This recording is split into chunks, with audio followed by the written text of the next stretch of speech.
오늘 본문은 예수님께서 시험 당하시는 장면입니다. 시험 당하시는 예수님, 그 가운데 예수님은 하나님의 뜻을 철저하게 순종하고 있었습니다.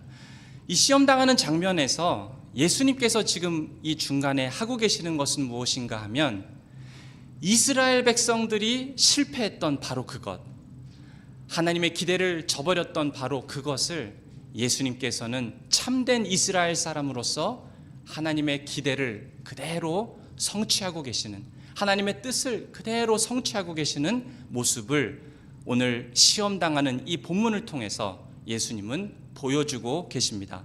이스라엘 백성들은 하나님의 기대가 있었지만 그 하나님의 뜻을 저버리고 실수하고 무너지고 넘어졌던 적들이 여러 번 있었습니다.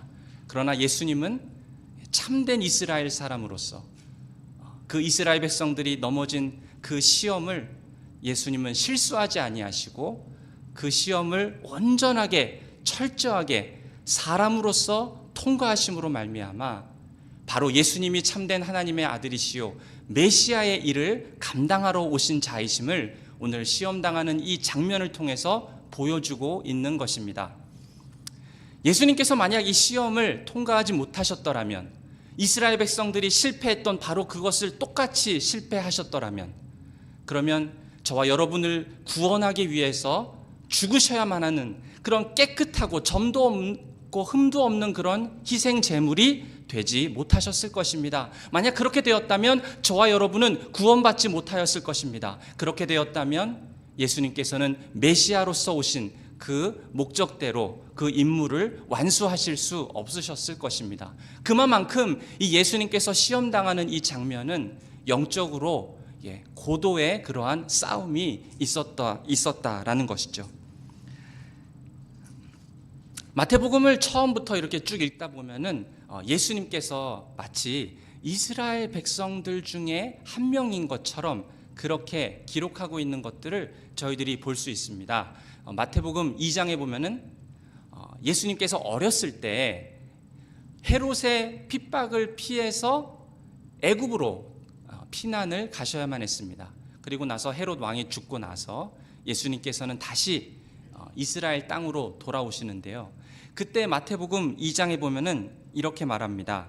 2장 15절에 애굽으로부터 내 아들을 불렀다 함을 이루려 하심이라. 애굽으로부터 내 아들을 불렀다. 사실 이 말씀은 구약에 하나님께서 이스라엘 백성들을 바로의 압제에서 고난당하고 고통스러워하고 있을 때 애굽으로부터 탈출시키실 때 하나님이 하신 말씀입니다. 그러니까 예수님께서는 지금 아기 예수이시지만 이스라엘 백성들이 애굽에서 출애굽해서 나오는 그것과 같이 예수님께서도 애굽 땅에서 지금 이스라엘로 다시 돌아오고 있는 그 모습을 성경을 통해서 보여주고 있습니다. 마치 예수님이 이스라엘 백성 중에 한 명인 것처럼 보여주고 있는 것이죠. 3장에 가보면은 예수님께서 세례 받으시는 장면이 나옵니다.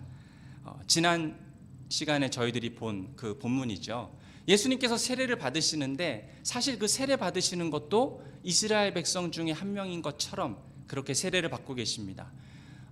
고린도 전서 10장 2절에 보면은 이스라엘 백성들이 애굽에서 나와서 그 다음에 이제 어디로 갑니까? 홍해 바다를 맞닥뜨리게 됩니다. 그 홍해를 통과한 그 사건, 모세를 통해서 물을 가르시죠. 하나님께서 바다를 걸어서 통과했는데 그 사건을 두고 사도 바울이 뭐라 그랬냐면은 바다에서 세례를 받았다 이렇게 얘기합니다. 그러니까 이스라엘 백성들이 출애굽해서 세례를 바다에서 받은 것처럼 예수님께서도 애굽 땅에서 돌아오셔서 이제 세례 받으시는 장면이 3장에 기록되고 있고요. 그러면 자연스럽게 4장에 오늘 본문 말씀이시죠. 이스라엘 백성들이 이제 광야에서 홍해를 통과해서 이제 광야에서 40년 동안 생활을 하시는데 그와 비슷하게 예수님께서도 지금 광야로 나가셔서 40일 동안 거기에서 금식하시면서 그 광야의 기간을, 그 시험의 기간을 통과하고 계십니다. 그러니까 마태가 일관되게 말하고 있는 것은 지금 하나님의 아들로서 철저하게 하나님의 뜻을 순종하고 있는 예수님, 마치 예수님께서 이스라엘 백성 중에 한 사람인 것처럼 그러나 이스라엘처럼 실패하지 않고 이스라엘에게 하나님께서 기대하셨던 그 하나님의 뜻과 하나님의 기대를 온전하게 순종하심으로 성취하고 계시는 그런 참된 이스라엘의 모습을 예수님께서 오늘 이 시험 당하는 장면을 통해서 우리에게 보여주고 있다는 것입니다. 이스라엘 백성과 예수님의 차이는 40년 광야 생활 동안 이스라엘 백성들은 실수하고 넘어질 때가 있었지만, 그러나 예수님은 온전하게 하나님께 순종하심으로 말미암아 그 시험을 통과하는 장면이죠. 이스라엘 백성들이 무너지는 그 모습을 통해서 저와 여러분이 어떻게 사탄에게 유혹받고 무너질 수 있는지 우리는 돌아볼 수 있고요. 그리고 예수님께서 사탄을 어떻게 그 시험을 이기셨는지 그 모습을 보면서 저와 여러분도 어떻게 우리가 시험 당할 때 이길 수 있는지 예수님을 통해서 우리는 배울 수 있습니다. 그럼 어떤 시험들을 예수님께서 겪으신 것입니까? 세 가지로 오늘 본문은 말씀하고 있는데요. 첫째는 떡의 유혹이었습니다. 1절과 2절을 보시면 그때에 예수께서 성령에게 이끌리어 마귀에게 시험을 받으러 광야로 가서 40일을 밤낮으로 금식하신 후에 줄이신지라. 예수님께서는 참된 인간으로서 이 시험을 통과하고 계십니다. 저와 여러분과 똑같이 배가 고프면 많이 줄이셨고, 목이 마르면 많이 갈증을 느끼셨고, 누구에게 두들겨 맞으면 고통을 느끼시던 분, 저와 여러분과 똑같은 육신의 연약함을 갖고 계시는 분이 예수님이었습니다. 그런데 지금 성령에 이끌려서 광야로 갔다라고 했죠. 하나님께서 이스라엘 백성들에게 하셨던 그 기대를 온전하게 성취하시는 분으로, 하나님의 아들이심을, 메시아의 임무를 완성하시는 분으로 드러내셔야만 하셨기 때문에 성령의 이끌림을 받아서 지금 이 시험을 통과하고 계신다라는 것입니다. 3절과 4절을 보시면 시험하는 자가 예수께 나와서 이르되 내가 만일 하나님의 아들이여든 명하여 이 돌들로 떡덩이가 되게 하라. 예수께서 대답하여 이르시되 기록되었으되 사람이 떡으로만 살 것이 아니요 하나님의 입으로부터 나오는 모든 말씀으로 살 것이라 하였느니라 하시니. 지금 이 말씀은요, 구약의 신명기 8장 3절 말씀을 예수님께서 그대로 인용해서 사탄을 대적하고 계십니다. 사람의 만족은 떡에만 있는 것이 아니라 오직 하나님의 입으로부터 나오는 모든 말씀으로 말미암아 우리의 삶은 충분한 만족이 있을 수 있고 행복할 수 있다. 근데 이 이스라엘 백성들이 실수한 장면이 바로 이 신명기 8장이었습니다. 같은 내용이 출애굽기 16장에도 나오는데요. 이것은 이스라엘 백성들이 광야에서 실패했던 장면입니다. 출애굽기 16장 3절에 보면은 이런 말씀이 있습니다. 이스라엘 자손이 그들에게 이르되 우리가 애굽 땅에서 고기 까마 곁에 앉아 있던 때와 떡을 배불리 먹던 때에 여호와의 손에 죽었더라면 좋았을 것을 너희가 이 광야로 우리를 인도해내어 이 온 회중이 줄여 죽게 하는도다.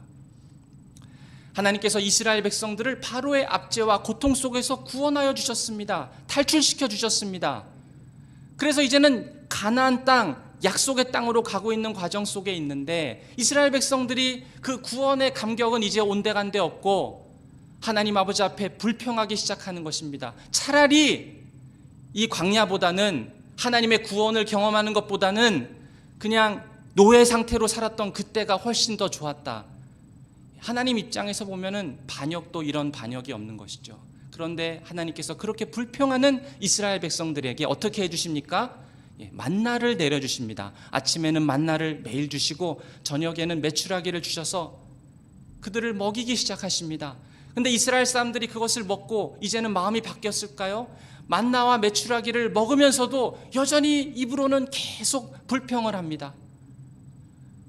끝없이 하나님의 공급하심을 신뢰하지 못하고 하나님께서 주신 것들에 감사하지 않고 마음속으로 계속 불평하는 것이죠. 만족하지 못하고 있습니다. 왜 그런 것입니까? 사람은 떡으로 만족할 수 없기 때문입니다. 그래서 만족하지 못하고 불평하는 것이죠. 떡으로 만족할 수 없는 것입니다. 아무리 우리가 많은 것들을 가지고 있다 할지라도, 아무리 우리가 부유하다 할지라도 한 가지 우리를 만족시킬 수 있는 것이 있어야 되는데 그것이 하나님의 말씀이라는 것입니다. 하나님의 말씀이 아니고서는 우리의 마음을 시원하게 할 수 있는 것이 없고, 하나님의 말씀이 아니고서는 우리를 참되게 만족시킬 수 없다라는 이 교훈을, 이 진리를 이스라엘 백성들이 깨닫기를 원하셨던 것입니다. 그런데 이스라엘 백성들이 그걸 잘 못했어요. 여전히 하나님 말씀으로 만족하는 그 법들을 배우지를 못한 것입니다. 신명기 8장 3절 말씀이 그래서 그것이죠. 너를 낮추며 너를 줄이게 하시며 또 너로 알지 못하며 내 조상들로 알지 못하던 만나를 내게 먹이신 것은 사람이 떡으로만 사는 것이 아니요 여호와의 입에서 나오는 모든 말씀으로 사는 줄을 내가 알게 하려 하심이라. 예수님은 이 말씀을 그대로 인용하셔서 지금 사탄에게 대적하고 계십니다. 배고프지 예수, 이 돌들을 떡으로 변하게 해서 먹으면 되잖아. 그랬더니 예수님께서 사람이 떡으로만 사는 것이 아니라 하나님의 입으로부터 오는 모든 말씀으로 사는 것이니라. 지금 예수님께서는 너무나도 배가 고파서 40일 동안 굶주린 그 상황 속에서도 떡을 달라고 불평하지 않으십니다. 사실 예수님은 떡을 달라고 불평하실 필요도 없지요. 그냥 돌을 떡으로 만들어서 드시면 되니까요. 그럼에도 불구하고 예수님은 그러한 유혹을 견디셔야만 했습니다. 왜냐하면 이 돌을 떡으로 바꾸는 이 신적인 능력을 예수님께서는 사용하시면 안 되셨습니다. 그렇게 하지 않으셨어요. 오히려 이스라엘 백성들이 깨닫지 못했던 그 교훈, 떡으로 사는 것이 아니라 하나님 모든 말씀으로 만족하며 산다라는 이 교훈을 예수님께서는 지금 몸소 실천하시고 그 교훈의 말씀을 보여주심으로 하나님의 뜻을 온전하게 성취하고 계시는 것이었습니다. 참된 이스라엘 백성으로서 예수님은 지금 행동하고 계시는 것이죠. 근데 예수님을 가만히 보면은 이 철저하게 연약함을 가지고 있는 인간으로서 이 시험을 통과하고 계십니다. 왜 그렇습니까? 왜냐하면 하나님께서는 지금 예수님께서 그것을 기대하셨기 때문이에요.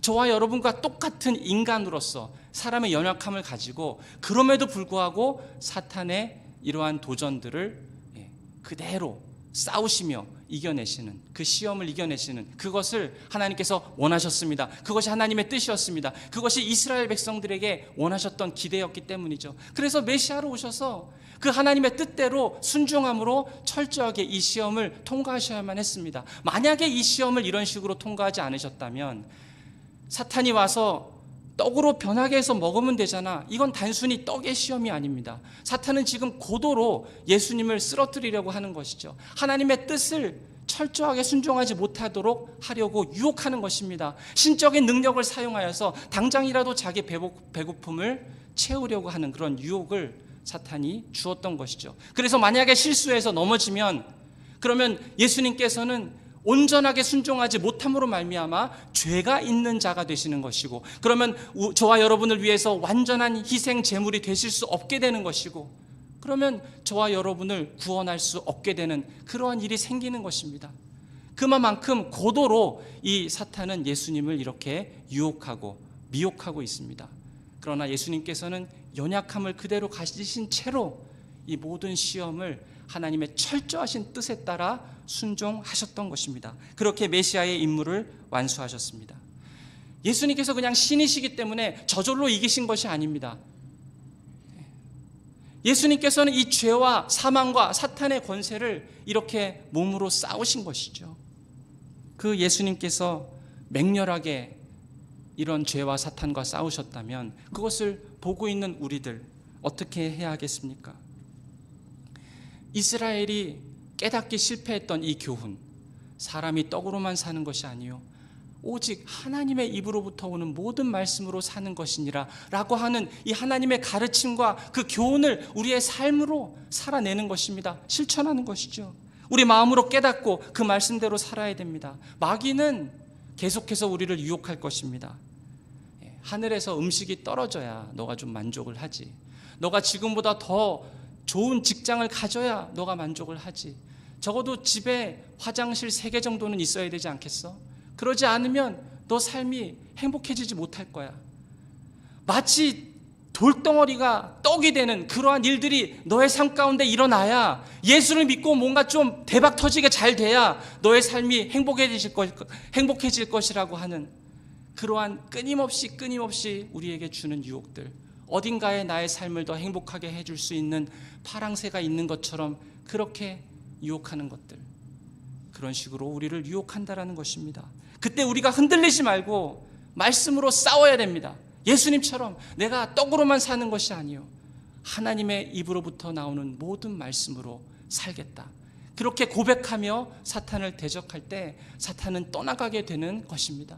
하나님의 말씀을 사랑하고 그 말씀에 마치 나의 생명이 걸려있는 것처럼 성경책을 들고서 읽고 그 말씀을 깊이 묵상하고 하나님과 교제하고 그 말씀에 순종하면서 사는 그 기쁨을 알아가는 것만이 우리의 삶 속에 참된 만족이 있게 된다는 그 사실을 믿으십니까? 그 믿음으로 살 때, 사탄에게 그렇게 말씀으로 이야기하고 대적할 때 소리 지르면서 떠나가게 된다는 것입니다. 그것이 예수님의 시험을 통해서 우리가 받을 수 있는 교훈인 것이죠. 두 번째 시험은 안전에 대한 유혹입니다. 안전에 대한 유혹. 5절부터 보시면, 이에 마귀가 예수를 거룩한 성으로 데려다가 성전 꼭대기에 세우고 이르되 내가 만일 하나님의 아들이어든 뛰어내리라. 기록되었을 때 그가 너를 위하여 그의 사자들을 명하시리니 그들이 손으로 너를 받들어 발이 돌에 부딪히지 않게 하리로다 하였느니라. 예수께서 이르시되 또 기록되었으되 주 너의 하나님을 시험하지 말라 하였느니라. 이 시험은 어떤 시험이냐면은 하나님께서 정말 지금 나를 돌보시는지 좀 알려달라고 하는 유혹입니다. 지금 눈으로 당장 보고 싶어 한다라는 그런 유혹을 우리가 다 받게 되는 것이죠. 마귀가 이러는 것입니다. 예수, 하나님이 정말 널 지켜주시냐? 그러면 그게 사실인지 아닌지 지금 좀 확인해 봐야 되지 않겠어? 예수님한테 이렇게 유혹을 하는 것이죠. 눈에 뭔가 지금 당장 보이는 게 있어야지. 이런 유혹은 이스라엘 백성들에게 광야 생활을 하는 동안 동일하게 찾아왔습니다. 신명기 6장 말씀, 출애굽기 17장을 보면 같은 이야기들이 있는데요. 이스라엘 백성들이 이제 광야로 나와서 40년을 통과하는데 마사라는 지역을 통과합니다. 이 마사라는 지역에 왔을 때 이스라엘 백성들이 물이 없어서 모세에게 불평하고 모세와 다투기 시작합니다. 출애굽기 17장 2절부터 3절에 보면, 백성이 모세와 다투어 이르되 우리에게 물을 주어 마시게 하라. 모세가 그들에게 이르되 너희가 어찌하여 나와 다투느냐? 너희가 어찌하여 여호와를 시험하느냐? 그랬더니 백성들이 말합니다. 3절 말씀에, 거기서 백성이 목이 말라 물을 찾으매 그들이 모세에게 대하여 원망하여 이르되 당신이 어찌하여 우리를 애굽에서 인도해 내어서 우리와 우리 자녀와 우리 가축이 목말라 죽게 하느냐? 그래서 돌을 들어서 모세와 아론을 쳐 죽이려고 했습니다. 하나님 입장에서 보면은 반역도 이런 반역이 없습니다. 이 바로왕의 손에서 그렇게 고통스럽게 노예로 고통받고 있던 자들을 이제 구원해서 약속의 땅으로 지금 하나님께서 구원해서 가고 있는데, 그런데 이 이스라엘 백성들은 하나님에 대해서 반역하는 태도를 취하는 것이죠. 그래서 하나님 뭐라 그러셨냐면요, 7절에 보니까 그들이 여호와를 시험하여 이르기를 여호와께서 우리 중에 계신가 안 계신가 하였음이더라. 하나님을 지금 어떻게 시험한다라는 것입니까? 여호와께서 지금 우리 중에 계신가 안 계신가 하였습니다. 하나님께서 진짜 이스라엘 백성과 지금 안 계신 것입니까?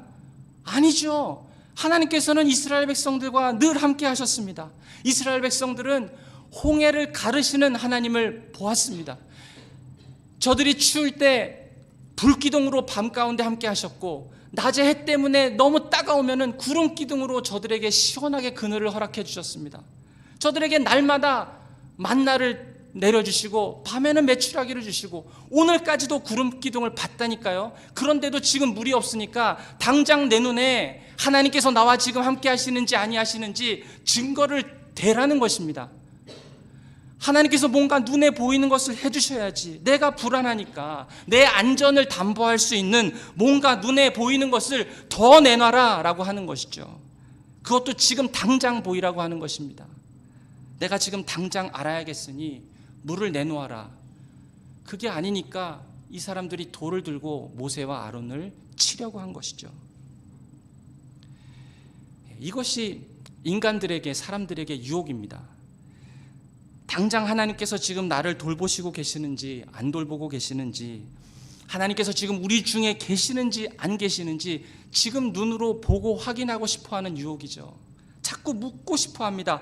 당장 하나님께서 지금 나와 내 자식들과 내 교회 지금 함께 하시는지 안 하시는지 뭔가 좀 눈에 보이는 거를 보여주셔야 내가 좀 직성이 풀리겠다라고 하는 것이죠.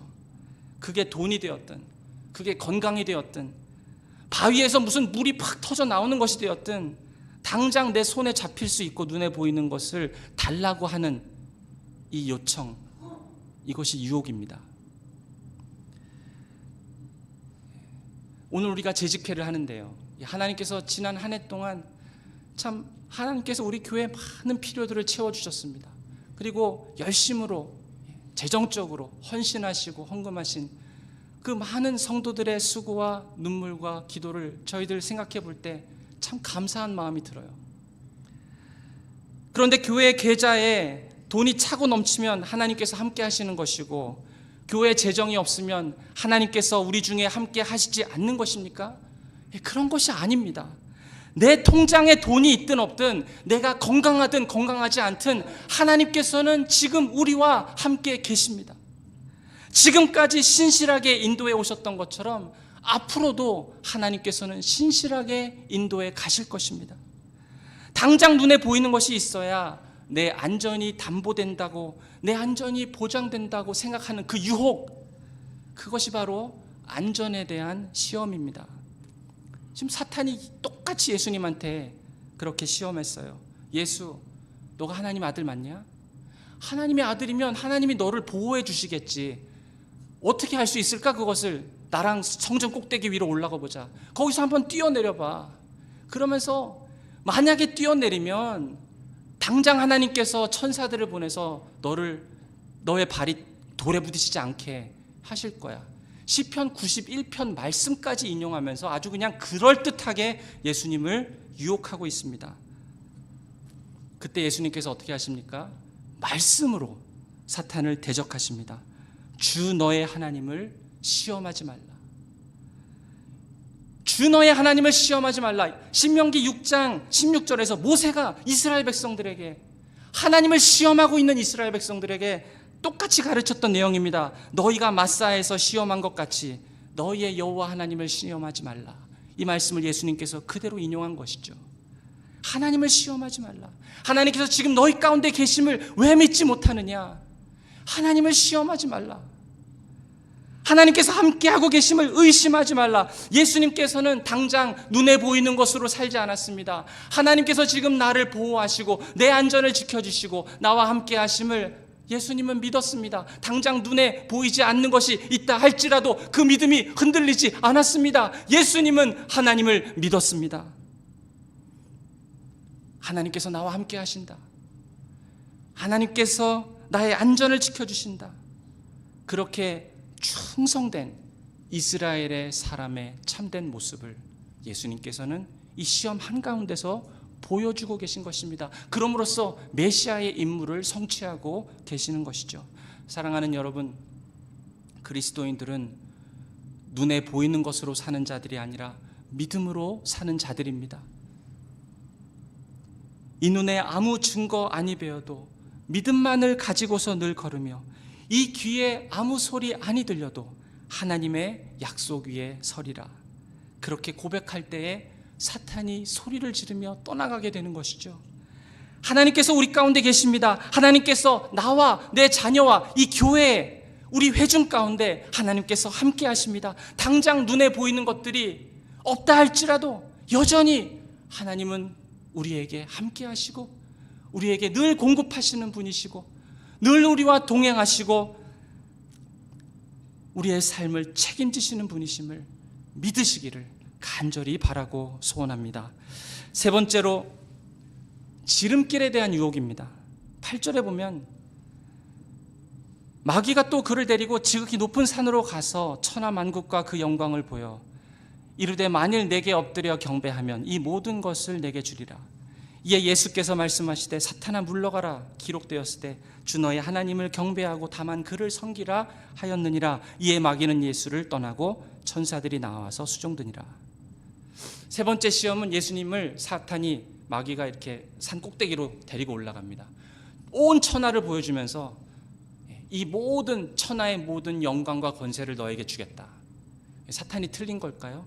사실 그 일은 예수님한테 일어나게 되어 있습니다. 마태복음 28장에 보면은 하늘과 땅의 모든 권세를 나에게 주셨으니라고 예수님께서 말씀하시죠. 사탄은 그거를 봤어요. 그런데 지금 문제가 뭐냐면 그 길에, 그 목적을 가는 그 길에 있어서 나한테 경배해라. 사탄 나한테 경배해라. 그러면 이것을 너에게 바로 주겠다라고 합니다. 이게 시험이죠.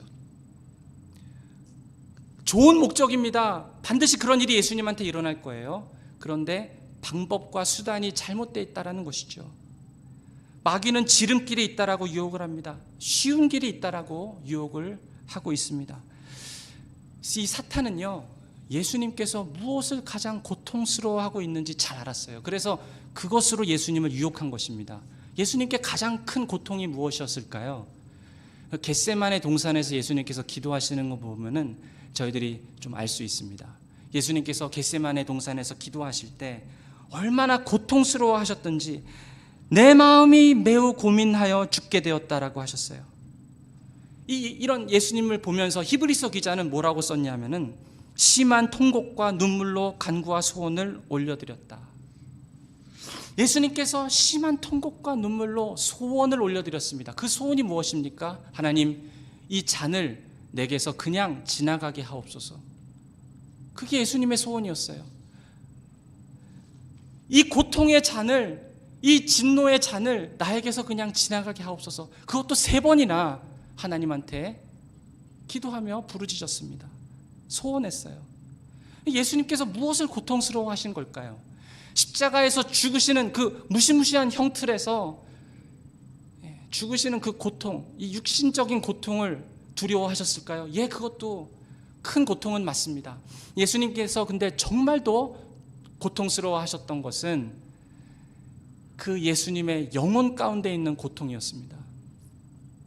십자가에서 죽으시는 그 순간 모든 인류를 하나님께서 바라보시면서 저들의 죄악으로 인해서 하나님의 노를 격발케 하였고, 그로 말미암아 하나님께서 주시고자 하는 그런 모든 진노와 저주와 형벌, 그 참혹한 죽음의 그 저주를 십자가와 위에로 다 쏟아부으시는, 모든 인류의 그 죄로 인해서 격발되었던 하나님의 분노가 쏟아지는데요, 하나님께서 예수 그리스도를 십자가에서 죽이실 때 그냥 막 불쌍해서 어쩔 수 없이 막 아파하시면서 어떻게 하니 아들아 이러면서 예수가 죽은 것이 아니라, 실제로 하나님은 예수님을 보면서 죄인 취급하셨습니다.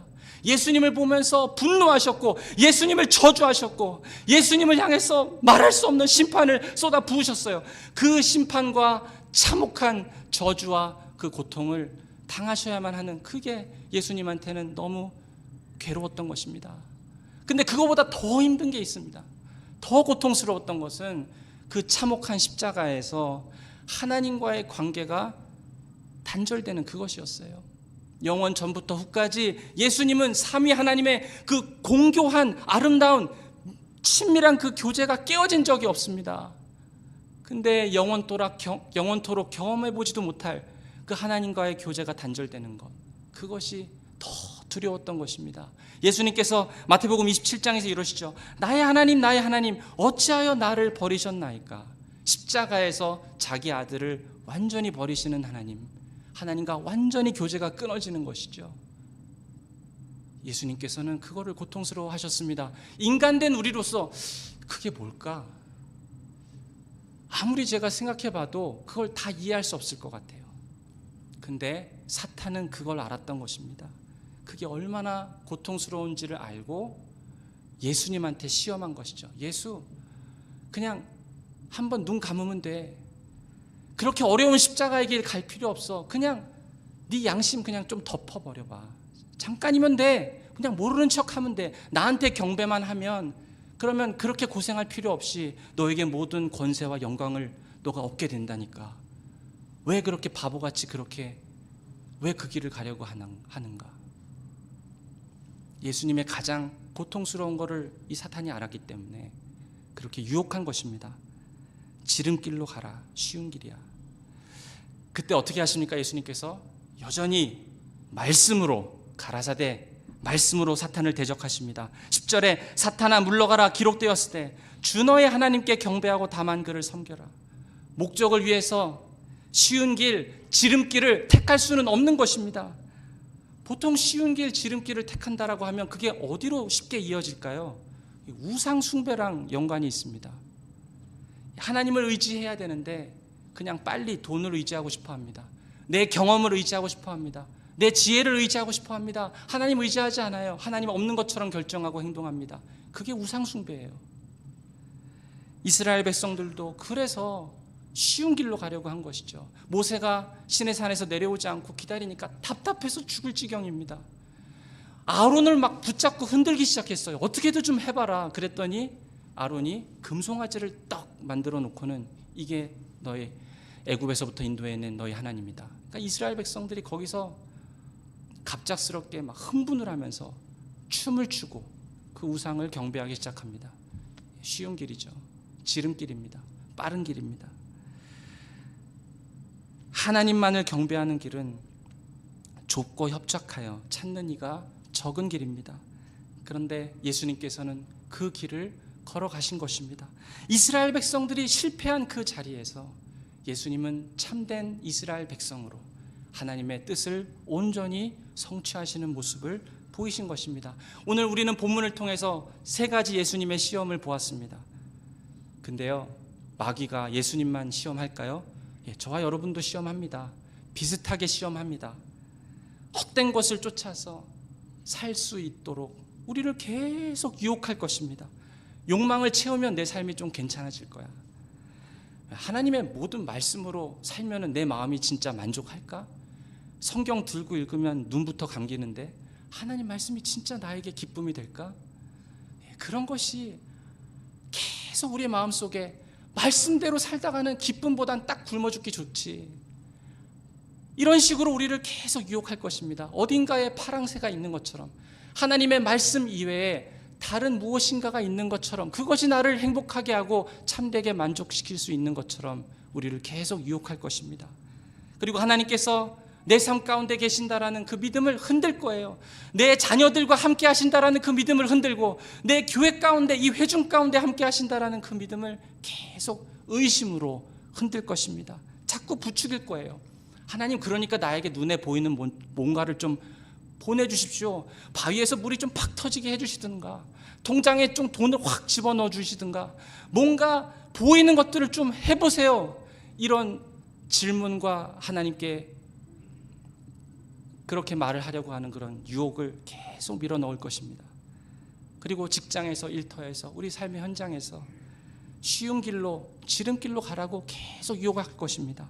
그냥 한번 눈 찔끔 감으면 되지 뭐. 모르는 척하면 되지 뭐. 뭐 하나님 앞에서 그렇게 살려 그래. 그냥 하나님 없는 셈 치고 실질적인 무신론자로 살도록 그렇게 우리를 끝없이 유혹할 것입니다. 여러 가지 방법으로 우리를 공격할 것이에요. 그때 우리 어떻게 해야 됩니까? 어떻게 해야 됩니까? 예수님처럼 해야죠. 우리에게 무엇이 있습니까? 하나님 말씀이 있습니다. 사람이 떡으로만 살 것이 아니요 하나님의 입으로부터 나오는 모든 말씀으로 살 것이라. 기록되었을 때 주 너의 하나님을 시험하지 말라. 사탄아 물러가라. 기록되었을 때 주 너의 하나님만 경배하라. 다만 그를 섬기라. 예수님도 말씀으로 사탄을 이기셨습니다. 사탄을 이기는 유일한 길은 다른 것이 아닙니다. 우리의 경험, 의지력 이런 거 아닙니다. 하나님 말씀이에요. 두려움이 밀려올 때 어떻게 해야 됩니까?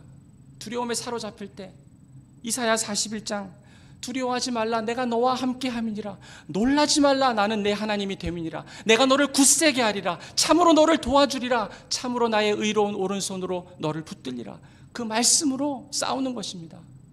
우리에게 성적인 유혹이 몰려올 때 어떻게 해야 됩니까? 베드로전서 2장 11절 사랑하는 자들아 거류민과 나그네 같은 너희를 권하노니 영혼을 거스려 싸우는 육체의 정욕을 제어하라.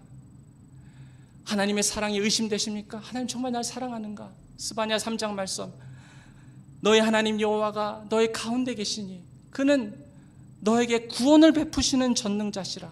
그가 너로 말미암아 기쁨을 이기지 못하여 하시며 너를 잠잠히 사랑하시며 너로 말미암아 즐거이 부르시며 기뻐하시리라. 이 말씀 붙잡고 사탄이 그런 의심을 줄 때 싸우는 것입니다. 그래서 시편 기자는 시편 119편 11절에 이렇게 말했습니다. 내가 주께 범죄하지 아니하려 하여 주의 말씀을 내 마음에 두었나이다. 주의 말씀을 내 마음에 두었나이다. 예수님께서 사탄과 싸울 때 그 마음에 두었던 말씀으로 싸우신 것이죠. 우리도 마찬가지입니다. 우리도 마찬가지예요. 우리가 그 말씀을 내 마음 가운데 두려고 성경을 읽는 것이고 묵상하는 것이죠. 그래서 우리가 같이 오늘 주보에 보면은 셀 모임 교환이 있습니다. 같이 모여서 말씀으로 서로 나누고 말씀으로 같이 기도해 주는 것이죠. 그게 다 뭐 하자는 겁니까? 말씀이 내 마음 가운데 거하게 하기 위해서. 제가 한 가지 여러분께 제안하는 것은, 저희가 지금 마태복음을 쭉 읽어가면서 같이 설교를 듣고 있지 않습니까? 근데 설교 듣는 것으로만 끝나는 게 아니라 공책을 준비하셔서 그 들은 그 설교 본문을 한번 손으로 적어보세요. 그 성경 말씀을. 지금 1장부터 4장까지 왔는데요, 제가 건너뛰는 본문이 있을지는 모르겠지만 28장까지 갈 겁니다. 그러면 그 1장부터 한 구절 한 구절 노트에다 한번 적어보세요. 그리고 나중에 28장까지 다 끝났을 때 그거를 사무실로 제출해 주시면 제가 받고 소정의 상품을 드리도록 하겠습니다. 그 한번 해보세요. 왜 이걸 하는가? 그 말씀을 적으면서 뭐 하자는 것입니까? 내 마음판에 새기는 것이죠. 내가 범죄치 아니하려 하여 하나님의 말씀을 내 마음에 두었나이다. 그래서 모일 때마다 그 말씀을 내 마음에 두려고 셀 모임으로 모이는 것이고 그 말씀 묵상하고 적어보자는 것입니다. 그렇게 어렵지 않지요? 할 수 있습니다. 그럼에도 불구하고 우리가 잊지 말아야 될 것은요, 예수님께서는 이 모든 연약함을 가지고 홀로 사탄과 싸워서 이겼다라는 사실입니다. 예수님께서는 이 사탄과 싸워서, 죄와 싸워서 이기셨다라는 것입니다. 십자가에서 죽으실 때까지 싸우셨고 피 흘리기까지 싸우셨고 그리고 부활하심으로 승리하셨습니다. 우리가 그 예수 그리스도 안에 있기 때문에 예수님께서 승리하신 그 승리가 저와 여러분의 승리가 된다라는 것이죠. 우리가 예수님 안에 있기 때문에 그 그리스도의 승리가 나의 승리가 된다라는 것입니다. 우리 힘으로 서려고 하면은요, 우리는 1초라도 이것을 감당해낼 수가 없습니다. 우리의 육과 힘으로 싸우려고 하면은 절대로 이 사탄을 이길 수 없습니다. 그러나 예수님께서 우리와 함께 하시고 예수님께서 싸워서 이기신 싸움이기 때문에 이미 우리는 이긴 싸움을 싸우는 것이죠. 예수 그리스도께서 무덤에 갇히셨을 때 그 예수를 다시 부활시키셨던 그 동일한 능력이 여러분에게 지금 역사하고 있다는 사실을 믿으시기 바랍니다. 하나님께서 우리와 함께 하심으로 반드시 이 싸움에서 이기게 하실 것을 믿으시기 바랍니다. 싸우다가 넘어질 수 있습니다. 그러나 최후의 승리가 우리에게 있음을 믿고 끝까지 그 험한 십자가를 붙드시기 바랍니다. 그렇게 싸워서 이기는 저와 여러분 되실 수 있기를 주님의 이름으로 축원드립니다. 이 시간 같이 기도하시겠습니다.